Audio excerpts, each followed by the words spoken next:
আজকে ষষ্ঠ পর্বের বিস্তারিত আলোচনা তোমাদের সামনে তুলে ধরলাম।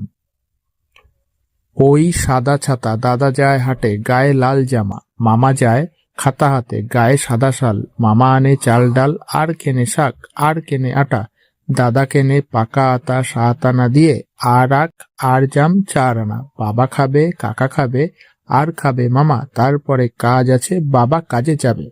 দাদা হাটে যায় টাকা হাতে, 4 টাকা, মা বলে খাজা চাই, গজা চাই, আর ছানা চাই। আশা দাদা খাবে। আশা দাদা আজ ঢাকা থেকে এলো, তার বাসা গড়পাড়ে। আশা দাদা আর তার ভাই কালা কাল ঢাকা ফিরে যাবে। নাম তার মতিবিল, বহুদূর জল, হাঁসগুলি ভেসে ভেসে করে কোলাহল, পাকে চেয়ে থাকে বক, চিল উড়ে চলে, মাছরাঙা ঝুপ করে পড়ে এসে জলে, হেতা হোতা ডাঙা জাগে, ঘাস দিয়ে ঢাকা, মাঝে মাঝে জলধারা চলে আঁকাবাঁকা। কোথাও বা ধান ক্ষেত, জলে আধো ডোবা, তারই পরে রোদ পড়ে কি বা তার শোভা। ডিঙি চড়ে আসে চাষি, কেটে লয় ধান, বেলা গেলে গায়ে ফেরে গেয়ে সারি গান।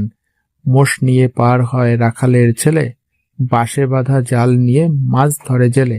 মেঘ চলে ভেসে ভেসে আকাশের গায়ে, ঘন শ্যাওলার দল জলে ভেসে যায়।